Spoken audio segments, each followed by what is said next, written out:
Chapter 62. Light at Evening Time. One of the more moving verses of the Bible is Zechariah 14:7. But it shall be one day which shall be known to the Lord, not day nor night, but it shall come to pass that at evening time it shall be light. Evening time means the coming of darkness. Zechariah says, however, that God reverses this process and can bring and does manifest light at evening time. The natural order is reversed. Light at evening time is a miracle. What we are told is that this world and history do not follow the government of nature but of God, the Creator and Lord of all things. When the lights go out all over the world, when history seems headed only into a dead end and total disaster, God brings forth light. He changes the direction of history and regenerates men and redirects events and institutions to fulfill His purposes. Darkness ahead? Of course. Daily, men and nations by their sins bring on a great darkness. All around us the problems abound and increase. Men grow pessimistic about the future, and with good reason. It is precisely in such a darkening evening time that again and again in history God the Lord has brought forth light. Man's sin is a grim and ugly fact. It dirties history and darkens every age, and ours is more than a little clouded by its blight. The great and ruling fact, however, is not sin but the Lord. Christ is Lord and King over all things, including sin, death, and darkness. At our evening time, He can bring forth light. For this reason, Paul summons us always to rejoice and in everything to give thanks. Philippians 4:4 and 6. Because our God is He who makes all things work together for good. Romans 8:28. And at evening time brings forth light.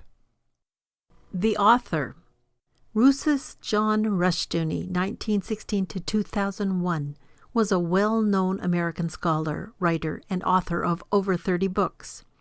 He held BA and MA degrees from the University of California and received his theological training at the Pacific School of Religion. An ordained minister, he worked as a missionary among the Paiute and Shoshone Indians, as well as a pastor to 2 California churches.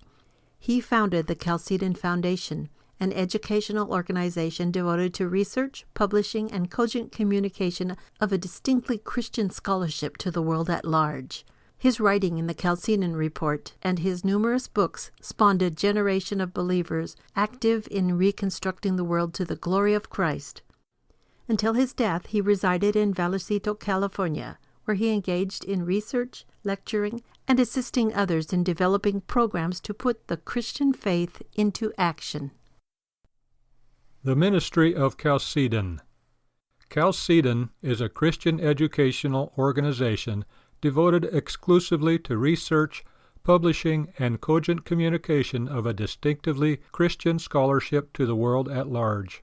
It makes available a variety of services and programs, all geared to the needs of interested ministers, scholars, and laymen who understand the propositions that Jesus Christ speaks to the mind as well as the heart, and that His claims extend beyond the narrow confines of the various institutional churches. We exist in order to support the efforts of all Orthodox denominations and churches. Chalcedon derives its name from the great ecclesiastical Council of Chalcedon, A.D. 451, which produced the crucial Christological definition, quote, Therefore, following the Holy Fathers, we all with one accord teach men to acknowledge one and the same Son, our Lord Jesus Christ, at once complete in Godhead and complete in manhood, truly God and truly man. End quote.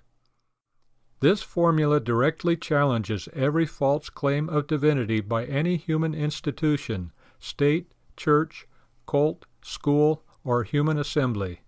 Christ alone is both God and man, the unique link between heaven and earth. All human power is therefore derivative.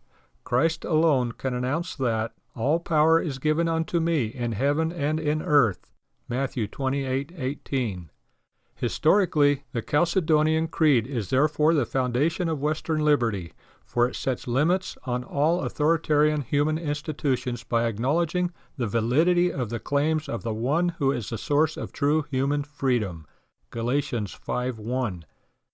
The Chalcedon Foundation publishes books under its own name and that of Ross House Books.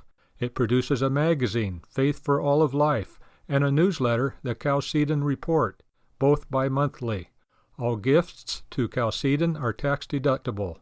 For complimentary trial subscriptions or information on other book titles, please contact Chalcedon, Box 158, Vallecito, California, 95251, USA. www.chalcedon.edu.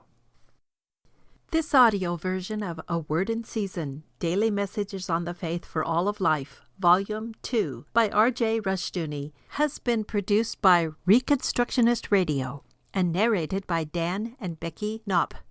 Please visit chalcedonstore.com to purchase a copy of this book. That's CHALCEDON store.com.